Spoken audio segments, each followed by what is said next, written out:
Vamos a leer el versículo 40 hasta el 42. ¿Ya todos lo tienen? Bueno, vamos a leer la palabra en el nombre de Jesús. Jesús sana a un leproso. Vino a él un leproso rogándole e hincada las rodillas le dijo: si quieres, puedes limpiarme. Y Jesús, teniendo misericordia de él, extendió la mano y le tocó y le dijo: quiero, sé limpio. Y así que él hubo hablado, al instante la lepra se fue de aquel y quedó limpio. Padre que estás en los cielos, Señor, te adoramos, te bendecimos, Señor, exaltamos tu nombre, Señor, a ti damos alabanza, a ti damos gloria, gloria al Rey de Reyes y Señor de Señores. Padre amado, en esta hora, Señora, Padre amado, que tu palabra, Señor, va a ser predicada, Señora, pidiéndote, Señor, que tú derrames sabiduría, Señora. Padre amado, que abras el entendimiento, Señora. Padre amado, echamos fuera toda obra del diablo, Señora. Lo que el enemigo, Señor, quiera levantar, Señor, en contra, Señora. Padre amado, de tu palabra, Señora. Padre amado, que cuando tu palabra esté siendo predicada, Señora, los enfermos sean sanados, Señora, los cautivos sean libertados, Señora. Padre amado, Señor, que tu Padre celestial, Señor, convenza, Señora, de pecado, de justicia y de juicio, Señora. Padre amado, y que seas tú, Padre celestial, hablando, Señora, en esta mañana, Señor, dándote a ti la gloria, la honra y la alabanza en el nombre poderoso de Jesús. Amén. Puede sentarse. Póngase cómodo sin dormirse. Jesús sana a un leproso. La lepra en el pueblo de Israel anteriormente era una enfermedad contagiosa y todo aquel que tenía lepra se consideraba inmundo. La lepra, una enfermedad que afecta la piel con llagas, afecta la piel colocándola rojiza, con manchas. En los tiempos del pueblo de Israel, en los tiempos antiguos, pues la lepra era solamente, digamos que, diagnosticada por el sacerdote. En ese entonces era por Aarón, que era el sacerdote que estaba en ese tiempo, en el tiempo de Moisés, por allá. Y se le llevaba cuando alguien se sospechaba que tenía lepra, se le presentaba delante del sacerdote y él indicaba si la lepra estaba avanzada, en qué condiciones estaba esa persona que estaba con esa lepra. Si la lepra, si las manchas eran enrojecidas, blancas, el pelo estaba emblanquecido, pero aún esa llaga no había aún afectado tanto la piel, si no tenía tanta profundidad, el sacerdote enviaba a esta persona que estaba infectada, le enviaba 7 días a aislarse, a estar aparte, como en cuarentena, pero por 7 días. Y así esta persona tenía que volver nuevamente y regresar después de los 7 días a ser inspeccionada nuevamente por el sacerdote para él verificar si la enfermedad había aumentado o esta había disminuido.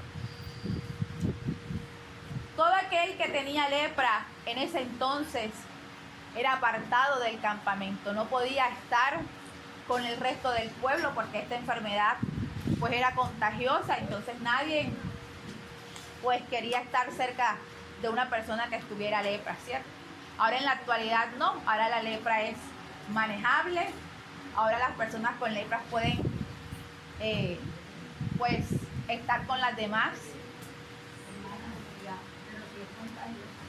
Sí, es contagiosa, pero no como anteriormente que ponían a las personas como en cuarentena, sino que ahora el tratamiento, y después que esté en tratamiento, usted puede estar con la persona.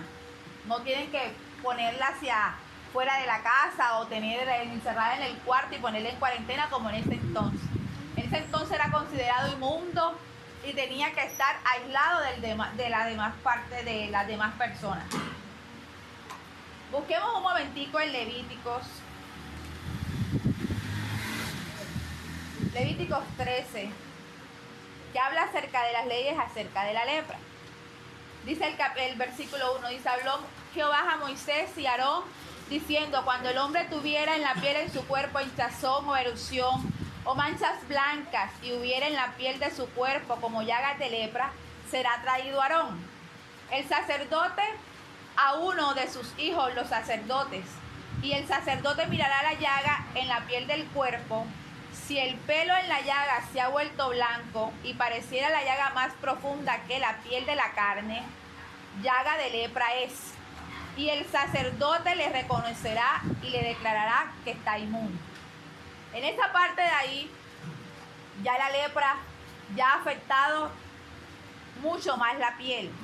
No es la enfermedad no está, ¿cómo es la palabra? Por encima, como superficial, sino que ya ha afectado mucho más la piel, ha ido más profundo. Entonces, cuando la persona estaba en estas condiciones, el sacerdote inmediatamente lo declaraba inmundo. Dice el versículo 4, y si en la piel de su cuerpo hubiera manchas blancas, pero que no parecieran más profundas que la piel, y el pelo se hubiera vuelto blanco, entonces el sacerdote encerrará al llagado por 7 días. Y al 7º día del sacerdote, el sacerdote lo mirará, y si la llaga conserva el mismo aspecto, no habiéndose extendido en la piel, entonces el sacerdote le volverá a encerrar por 7 días más. Y al 7º día el sacerdote le reconocerá de nuevo. Y si parece haberse oscurecido la llaga y que no ha cundido en la piel, entonces el sacerdote lo declarará limpio. Era erupción, lavará sus vestidos y será limpio. Ese es cuando ya la persona ya ha pasado digamos así, su proceso de la enfermedad y ya pasó la prueba, digámoslo así.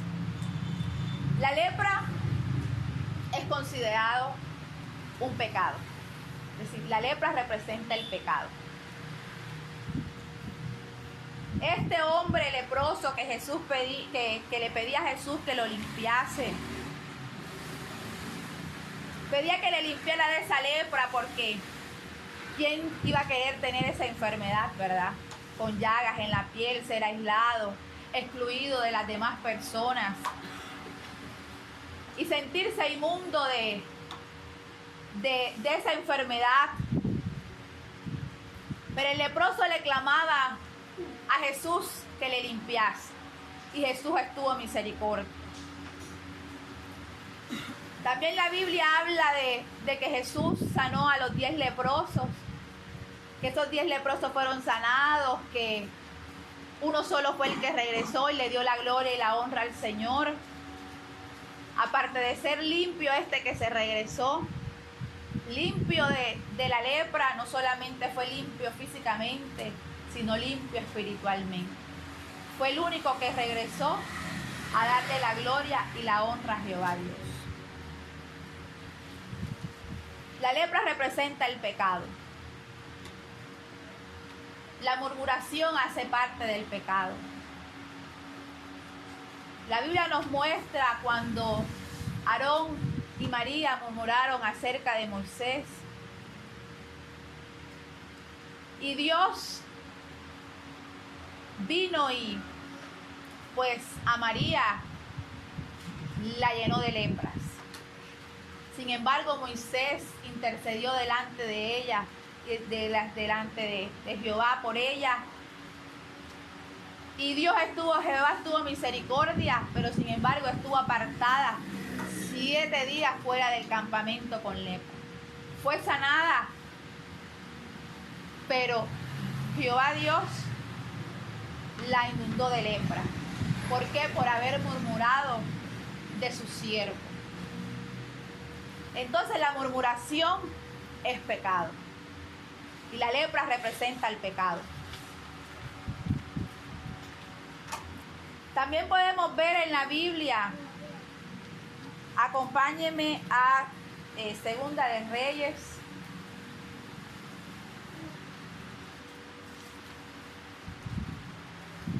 Segunda de Reyes, capítulo 5. Eliseo y Naamán. Naamán era un general del ejército, un hombre valiente, muy poderoso. Algunos ya han escuchado la historia de Naamán. Pero tenía un defecto Naamán, y era que estaba leproso. Y Eliseo lo sanó. Le dio ciertas indicaciones, le dijo que se bañara. Vamos a leerlo. Dice el capítulo 5, Naamán, general del ejército del rey de Siria, era varón grande delante de su señor y lo tenía en alta estima porque por medio de él había dado Jehová salvación a Siria. Era este hombre valeroso en extremo, pero leproso. Y de Siria había salido bandadas armadas y había llevado cautiva de la tierra de Israel a una muchacha la cual servía a la mujer de Naamán. Esta le dijo a su señor, si rogase mi señor al profeta que está en Samaria, él lo sanará de su lepra. Entrando Naamán a su señor, le relató diciendo, así y así ha dicho una muchacha que es de la tierra de Israel. Y le dijo, el rey de Siria, anda, ve, y yo enviaré carta al rey de Israel. Salió pues él llevando consigo 10 talentos de plata y 6,000 piezas de oro y 10 mudas de vestido. Toma también carta para el rey de Israel, que decía así, cuando llegue a ti esta carta, sabes por ella que yo envío a ti mi siervo Naamán para que lo sanes. El versículo 10, entonces Eliseo le envió un mensajero diciendo, ve y lávate 7 veces en el Jordán, y tu carne se te restaurará y serás limpio. Eliseo le envió el mensaje a Naamán para que se lavara 7 veces en el Jordán y este sería limpio. Sin embargo, Naamán, dice el versículo 11, que se enojó diciendo, he aquí yo decía para mí, saldrá él luego y estando en pie invocará el nombre de Jehová su Dios y alzará su mano y tocará el lugar y sanará la lepra. Él esperaba que Eliseo viniera donde él y le colocara la mano, pero las cosas no fueron así. Él le envió. Sin embargo, el versículo 13 dice, mas sus criados se le acercaron y le hablaron diciendo, Padre mío, si el profeta te mandara alguna gran cosa, no lo harías, cuanto más diciéndote, lávate y serás limpio. Y él entonces descendió y se zambulló 7 veces en el Jordán, conforme a la palabra del varón de Dios. Y su carne se volvió como la carne de un niño y quedó limpio. Naamán fue sanado. Pero más adelante habla acerca del siervo de Eliseo, que era Giezi. Al ver que Eliseo no le recibió absolutamente nada de lo que le había dado Naamán por haberle pues sanado de esa lepra, Giezi entonces quiso dárselas como de vivo.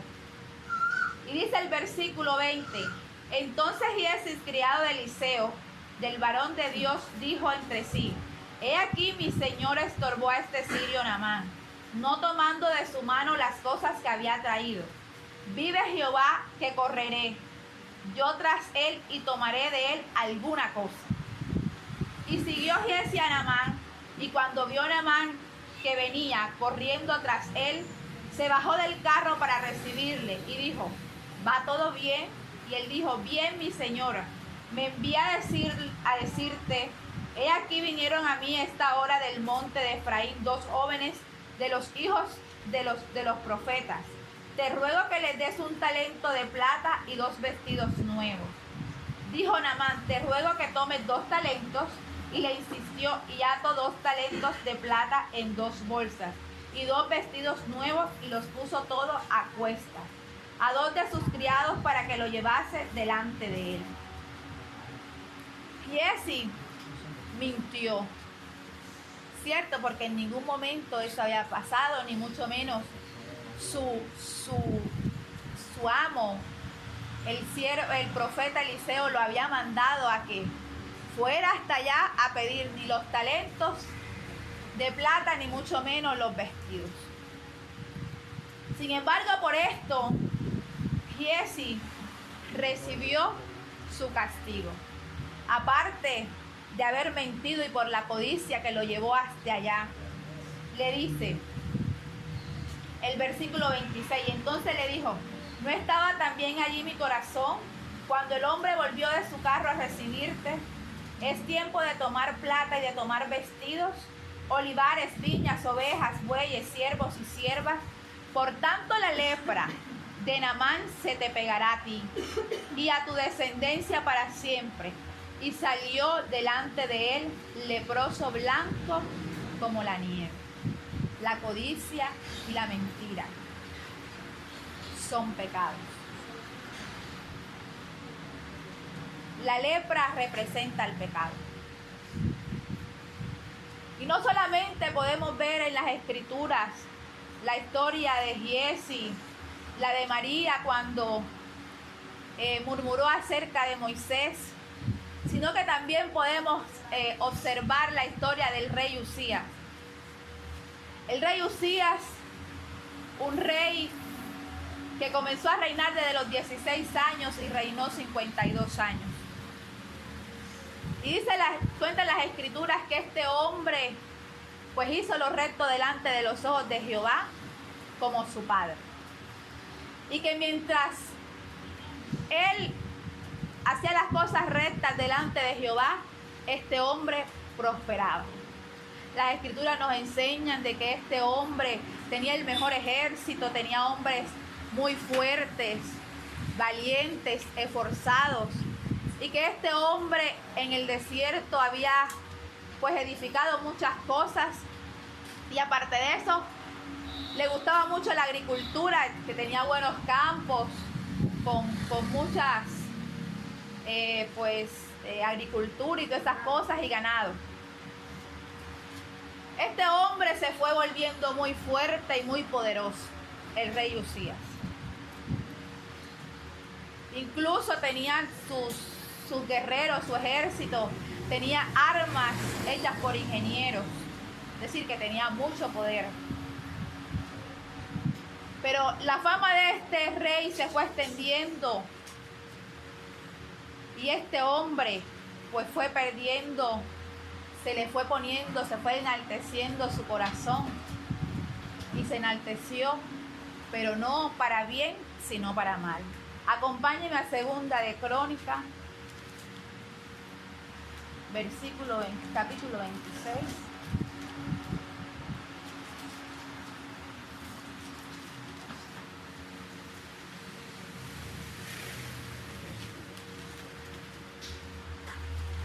Y el versículo 16 dice, mas cuando ya era fuerte, su corazón se enalteció para su ruina, porque se rebeló contra Jehová su Dios, entrando en el templo de Jehová para quemar incienso en el altar del incienso, y entró tras él el sacerdote Azarías, y con él 80 sacerdotes de Jehová, varones valientes. Y el 18 dice, y se pusieron contra el rey Usías, y le dijeron, no te corresponde a ti, oh Usías, el quemar el incienso a Jehová, sino a los sacerdotes, hijos de Aarón, que son consagrados para quemarlo. Sal del santuario porque has prevaricado, y no te será para gloria delante de Jehová. El 19 dice, entonces Usías, teniendo en la mano un incensario para ofrecer incienso, se llenó de ira, y en su ira contra los sacerdotes, la lepra le brotó en la frente delante de los sacerdotes de la casa de Jehová, junto al altar del incienso. Y le miró el sumo sacerdote Azarías y todos los sacerdotes, y he aquí la lepra estaba en su frente. Le hicieron salir apresuradamente de aquel lugar, y él también se dio prisa a salir, porque Jehová lo había herido. Así el rey Usías fue leproso hasta el día de su muerte, y habitó leproso en su casa apartada, por lo cual fue excluido de la casa de Jehová, y Jonatán su hijo tuvo a cargo de la casa real, gobernando al pueblo de la tierra. El rey Usías, como pudimos leer en las escrituras, su corazón se enalteció y aparte de eso, ya como ya iba pues haciéndose fuerte y adquiriendo más poder, se enalteció. Y aparte de eso, quiso ser como más poderoso, como que yo soy el rey, yo puedo ir y quemar y ofrecer el holocausto a Jehová, cuando eso no lo podía hacer él, sino los sacerdotes, que eran los encargados de realizar este holocausto. Y recibió la ira de Dios, la lepra.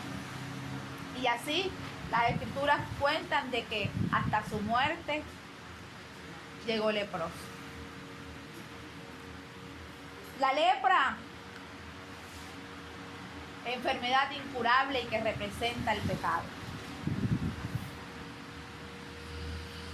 Pero así como en ese tiempo que el pueblo de Israel, pues cuando tenía lepra era aislado y que solamente el sacerdote era el que indicaba en qué condiciones estaba la enfermedad. También había unos pasos para después de haber salido de esta enfermedad, ¿qué se hacía para quedar limpio? Regresemos nuevamente a Levíticos 13.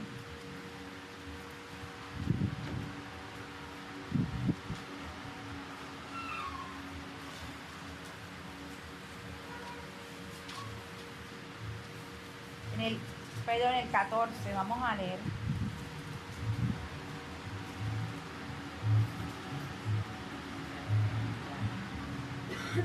Dice el capítulo 14, y habló Jehová a Moisés diciendo, esta será la ley para el leproso cuando se limpiare. Será traído al sacerdote y ésta saldrá fuera del campamento y lo examinará.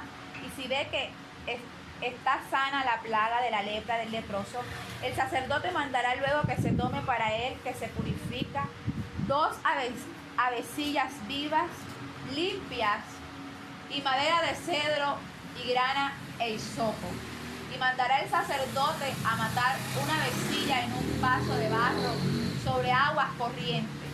Después tomará la avecilla viva, el cedro, la grana y el hisopo, y los mojará con la avecilla viva en la sangre de la avecilla muerta sobre las aguas corrientes. Y rociará 7 veces sobre el que se purifica de la lepra y le declarará limpio, y soltará la avecilla viva en el campo. Y el que se purifica lavará sus vestidos y raerá todo su pelo y se lavará con agua y será limpio. Y después entrará en el campamento y morará fuera de su tienda, 7 días. Y el 7º día raerá todo el pelo de su cabeza, su barba y las cejas de sus ojos y todo su pelo. Y lavará sus vestidos y lavará su cuerpo en agua y será limpio. Dice, el día 8º tomará 2 corderos sin defecto, una cordera de 1 año sin tacha y 3 décimas de efa de flor de harina para ofrendas amasadas con aceite y 1 lot de aceite. Y el sacerdote que le purificará presentará delante de Jehová al que se ha de limpiar con aquellas cosas a la puerta del tabernáculo de reunión.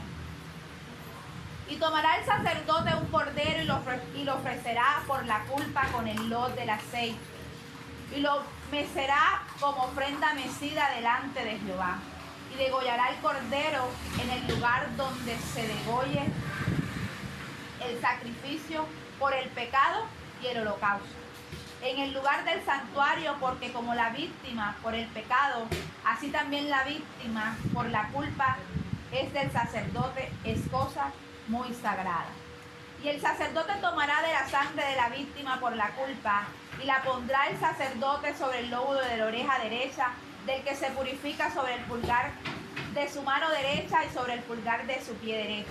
Asimismo el sacerdote tomará del lot del aceite y lo echará sobre la palma de su mano izquierda y mojará su dedo derecho en aceite que tiene en su mano izquierda y esparcirá del aceite con su dedo 7 veces delante de Jehová.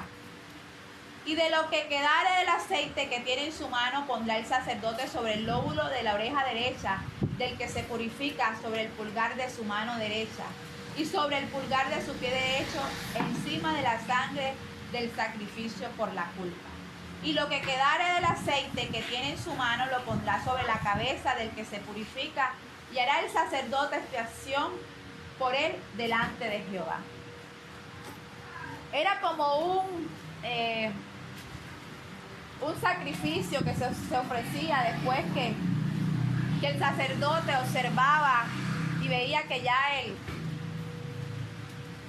pues la persona estaba ya pues curada de la lepra. Tenía que ofrecer un sacrificio, un holocausto a Jehová Dios para que éste quedase limpio, ¿cierto? Pero en este entonces, pues nosotros no podemos matar el ave y rogarnos de sangre y ofrecer todas esas cosas, porque Jesucristo murió en la cruz, ¿cierto?, por nuestros pecados, y su sangre nos limpia de toda inmundicia. Y tenemos una esperanza que si nosotros hayamos cometido un pecado, tenemos su preciosa sangre que nos limpia. Pero cuando nosotros pecamos,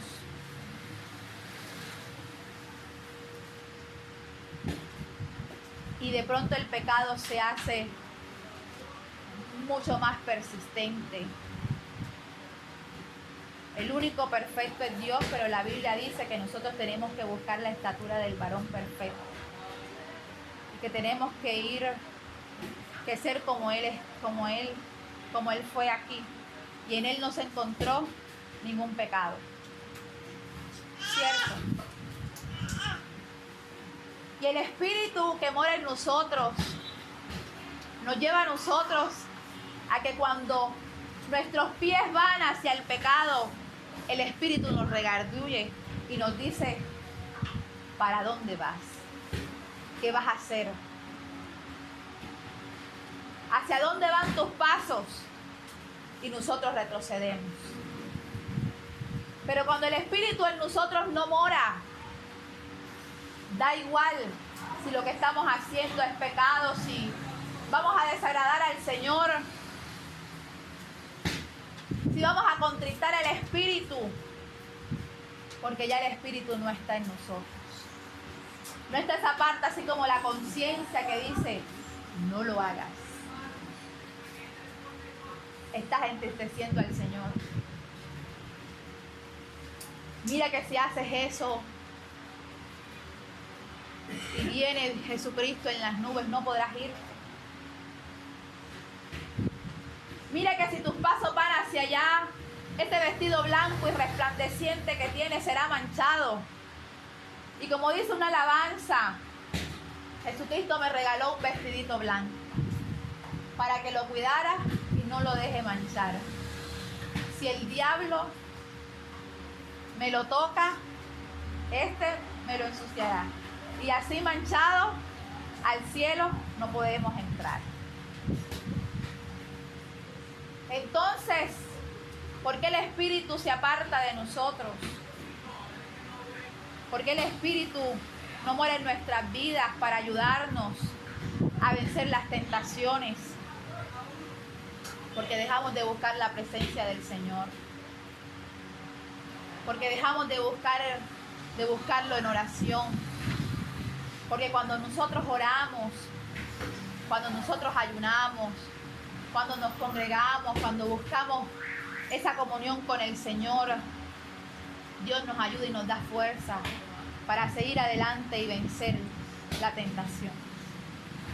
Para vencer el pecado. Para vencer de que nuestros pies no caigan en el resbaladero. Y que si nosotros nos caemos, nos podamos levantar. Y no que constantemente estemos cayendo en lo mismo. Porque si yo veo esa silla ahí, me tropiezo, me caigo, yo vuelvo y me levanto.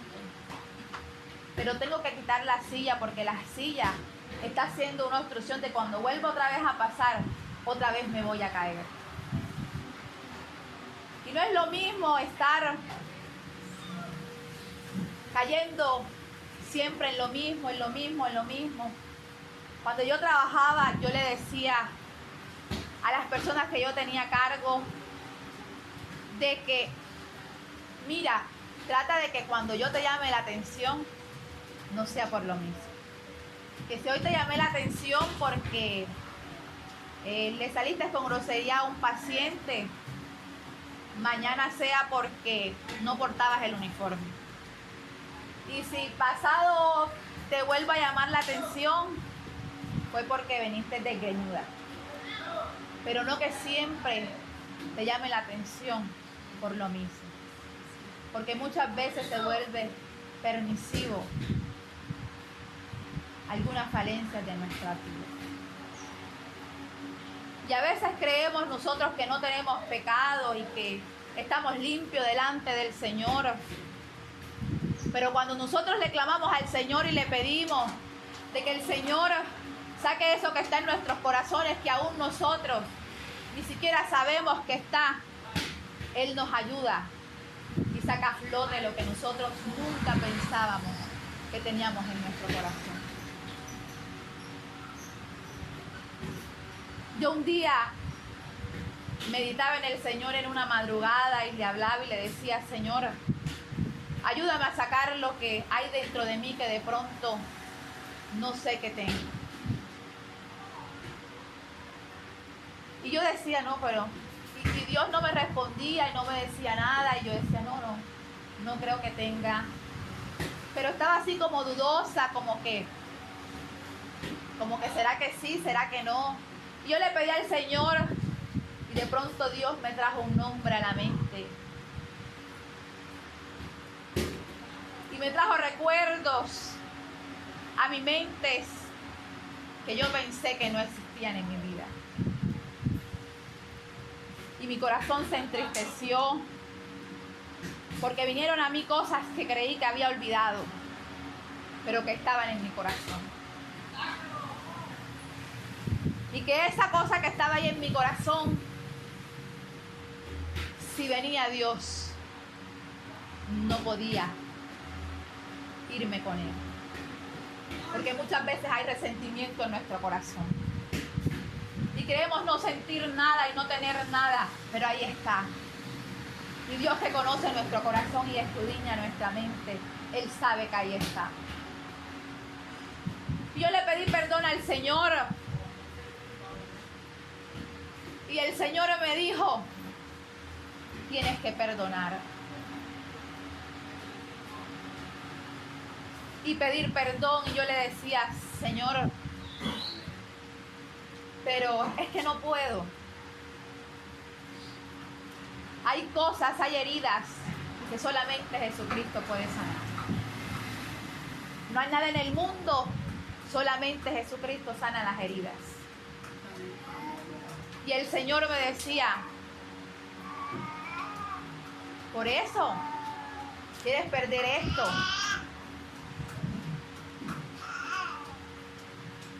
Por no doblegar tu corazón e ir hacia donde la persona y perdonarle. Por las cosas que te hizo una vez, ¿quieres perder tu salvación? ¿Cuál de las cosas es más importante? Y mi corazón se entristeció. Y lloré muchísimo en esa madrugada. Le pedí perdón a Dios. Y hablé con mi pastor. Porque sentía que no podía. Le decía, Señor, dame fuerzas. Y el pastor me aconsejó y no es más importante y doblegarse y pedir perdón, no importa lo que esa persona nos haya hecho a nosotros cuando estamos a punto de perder algo tan grande y que no es comparado con nada en esta tierra, que es la salvación. Y de un día ver a cara al invisible, al Rey de Reyes y Señor de Señores, al Alfa y al Omega y al principio y al fin, el que guarda nuestras almas. Pero no es todo está perdido, porque está Jesucristo que nos limpia de todo pecado. Acompáñenme a Isaías capítulo 1.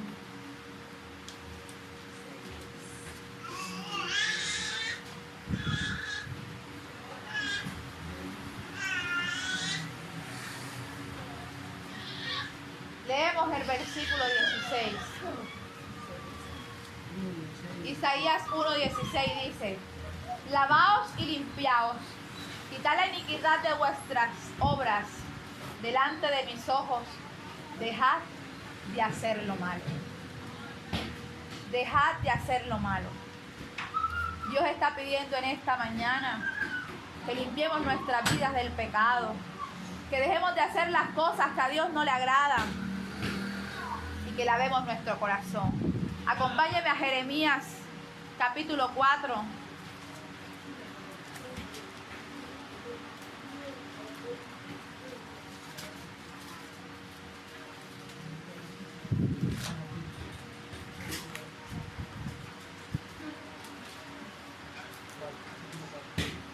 Capítulo 4, versículo 14.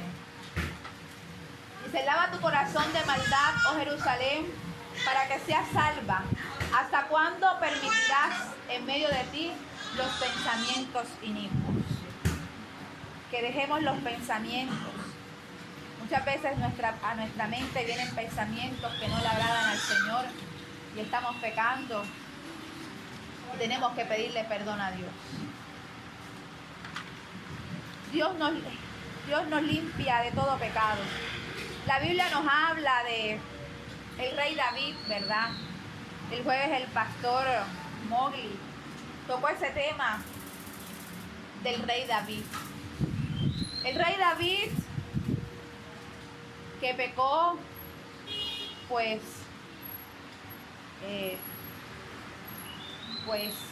teniendo relaciones con Betsabé, la esposa de uno de sus guerreros, ¿verdad? Y la dejó embarazada de Urías, exactamente. Y no solamente dejarla embarazada, sino que, bueno, cometió adulterio y aparte de eso, mandó a matar al esposo de Betsabé, ¿verdad? Y este hombre, cuando fue confrontado con su pecado, le pedía a Jehová que lo limpiara. En el Salmo 51, busca el Salmo 51.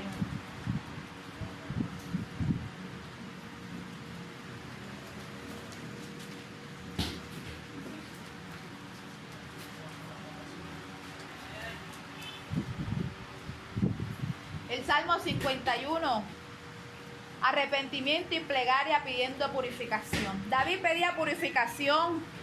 Este hombre, yo me imagino que estaría con su corazón entristecido, avergonzado. Se sentía de lo peor porque había defraudado a Jehová. Dice él aquí: ten piedad de mí, oh Dios, conforme a tu misericordia, conforme a la multitud de tus piedades, borra mis rebeliones. Lávame más y más de mi maldad y límpiame de mis pecados. Porque yo reconozco mis rebeliones y mis pecados estarán siempre delante de mí.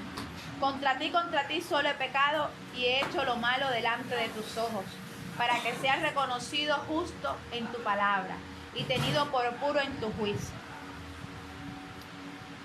Pero el versículo 7 dice: purifícame con hisopo y seré limpio. Lávame y seré más blanco que la nieve. Hazme oír gozo y alegría, y se recrearán los huesos que ha abatido. Esconde tu rostro de mis pecados y borra toda mi maldad. Y dice el versículo 10: cree en mí, oh Dios, un corazón limpio, y renueva un espíritu recto dentro de mí, así como dice la alabanza.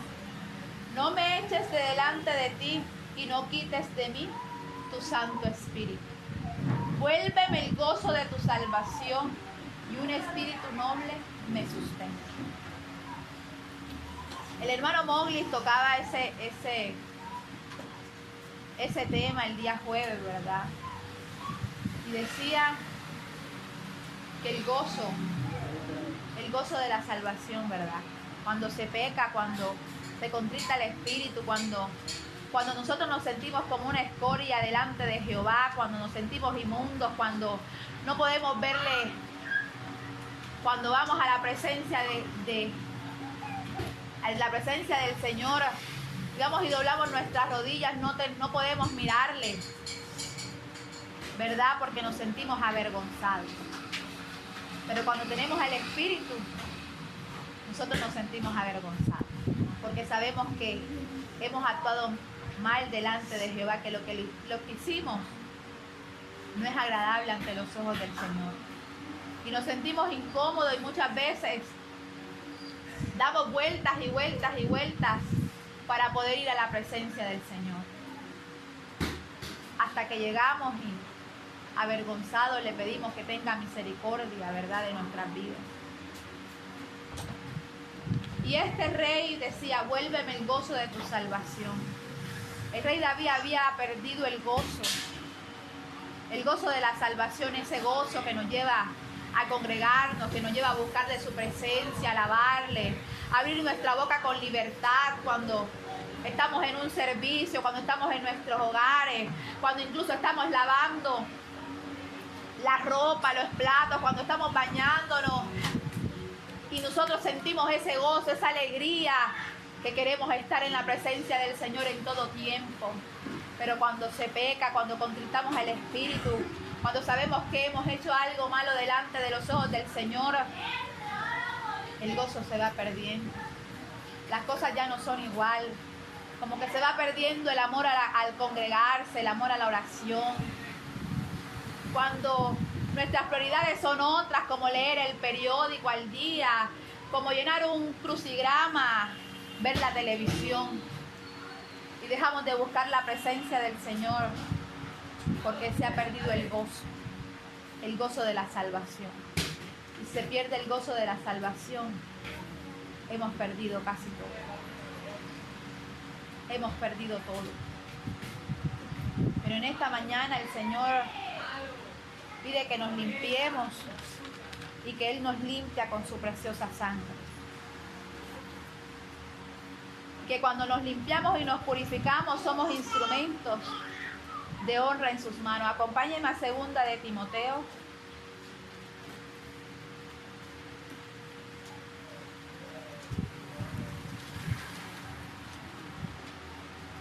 Capítulo 2, versículo 21.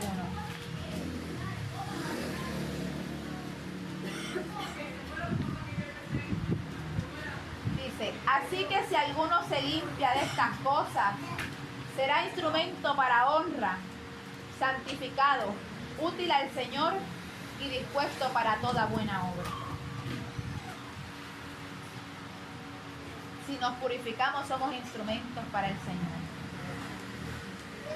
Instrumentos para honra, santificados, útil al Señor y dispuestos para toda buena obra, dispuestos para irnos a Ibácharo, dispuestos para irnos a Coco, para ir a predicar en el grupo Calé, para donde nos mande el siervo, nuestro pastor, ahí estamos, para toda buena obra. Pero tenemos que estar limpios, ¿verdad? Sin manchas, porque cada día tenemos que estar preparando para la venida del Señor, porque sabemos que Él viene pronto, pero no sabemos ni el día ni la hora en que ha de venir. Y si bien en estos momentos, ¿cómo están nuestras vidas? Nuestro vestido está blanco, resplandeciente, sin arrugas, o tiene alguna mancha, porque las manchas en el vestido blanco se notan. Si yo tuviera una mancha ahora mismo aquí en la blusa, usted enseguida notaría, la hermana Kelly tiene la blusa manchada, ¿cierto?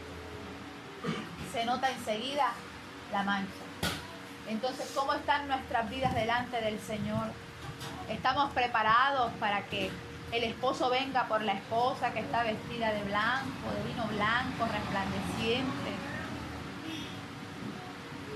¿O no estamos preparados para que cuando suenen las trompetas nos vayamos en la nube? ¿Cómo está nuestra vida delante del Señor? Si nosotros estamos guardando una esperanza, y la esperanza es verle un día cara a cara, ¿verdad? Y por esa esperanza que tenemos nosotros de verle, tenemos que purificarnos. Porque de nada sirve estar en este lugar, ver y venir, que nos vean que estamos congregándonos, que estamos en todos los servicios, pero sabemos que dentro de nosotros no estamos bien delante de Dios. Que tenemos cosas en nuestro corazón o que hacemos cosas que a Dios no le agradan. Y que tenemos que limpiarnos y lavarnos.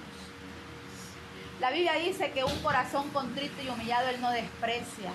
Y que todo aquel que confiesa su pecado y se aparta alcanza misericordia. Entonces, hay que venir al Señor y confesarle el pecado para que Él nos limpie de toda inmundicia y seamos blancos como la nieve. Y que no solamente vengamos a este lugar a ocupar una silla y que solamente los que deben orar y estar bien delante del Señor son los que predican, los que ministran. Como yo no ministro ni nada aquí en la iglesia, ni soy diácono, ni nada, entonces, no. Yo oro cuando pueda y los que tienen que tener una vida de oración son aquellos que le sirven al Señor.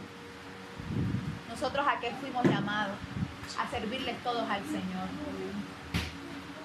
Y que tenemos que llevar todos una vida de oración y una vida consagrada al Señor.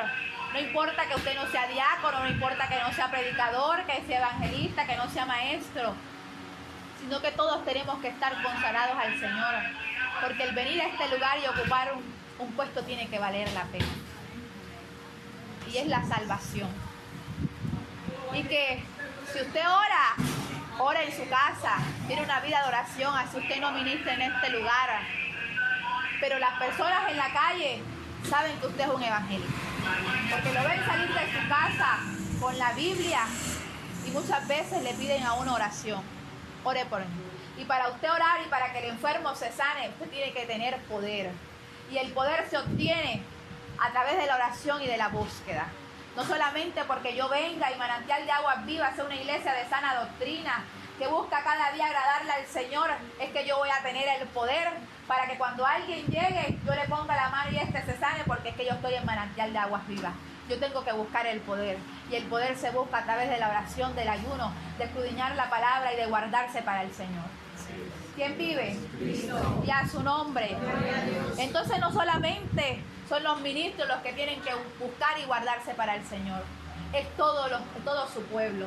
Es todo el que viene aquí a ocupar una silla, a escuchar un mensaje, a poner la palabra por obra. Tiene que buscar. Porque si de pronto en su casa hay algo que le perturba, que le hace sonar las ollas allá en la cocina, que le rueda la silla, usted tenga el poder para reprender y echar fuera el demonio que le está perturbando. Así sea usted o un familiar. Pero eso se busca con la oración. Entonces, salgamos de esas ideas que muchas veces se meten en la cabeza, que es el diablo, porque eso lo mete el diablo. Eso no es de Dios. De que solamente los ministros son los únicos que tienen que guardarse y que tener una vida de oración. Todo el pueblo tiene que buscar, porque todos vinimos a servirle al Señor. Todos vinimos a cumplir la buena obra, a pelear la buena batalla en Cristo Jesús. Acompáñenme a Primera de Juan. Y a su nombre. ¿Quién vive? Y a su nombre. Primera de Juan, capítulo 3, versículo 3. Dice, y todo aquel que tiene esta esperanza, ¿cuál es la esperanza? De que algún día le veremos y seremos semejantes a Él. Todo aquel que tiene esta esperanza en Él se purifica a sí mismo, así como Él es puro. Entonces tenemos que purificarnos, porque guardamos esa esperanza de ser semejantes a Él un día, de verle cara a cara. de estar allá en la Nueva Jerusalén, en las calles de oro, en el mar de cristal. Primera de Juan, vamos a leer ahí, Primera de Juan, capítulo 1, versículo 7, dice: Dios es luz, dice él.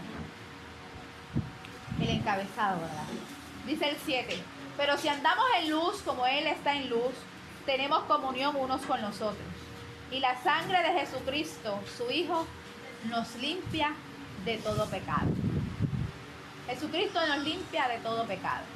Entonces, si andamos patulecos, estamos cojos, es tiempo de ir y confesar nuestros pecados delante del Señor y pedirle que nos limpie, porque Él es bueno y sus misericordias son nuevas cada mañana. Hebreos 9:14. Ajá. Cuánto más la sangre de Cristo, el cual mediante el Espíritu eterno se ofreció a sí mismo sin manchas a Dios, limpiará vuestra conciencia de obras muertas para que sirvamos al Dios vivo. Entonces, la sangre de Cristo nos limpia de toda vuestra conciencia, de las obras muertas, para que le sirvamos al Dios vivo. Él nos limpia de todo pecado, ¿verdad? Él es el único que puede limpiarnos. Él que es misericordioso, que es lento para la ira, pero grande en misericordia. Y que si nosotros vamos delante de su presencia con un corazón contrito, con un corazón humillado, reconociendo que nos hemos equivocado, que no somos nada, que no somos nadie, que somos de lo peor, que no merecemos ni que Él nos mire, porque muchas veces pasa eso. No merecemos ni siquiera que el Señor nos mire, porque somos de lo peor. Venimos a ser como basura y no somos dignos de ser llamados hijos de Dios. Pero Él, que es tan misericordioso, y cuando nos humillamos delante de su presencia y le pedimos que nos limpie de todo pecado y de toda inmundicia, Él lo hace con su preciosa sangre, que es la única que nos puede limpiar. Puede colocarse de pie. Vamos a darle gracias al Señor.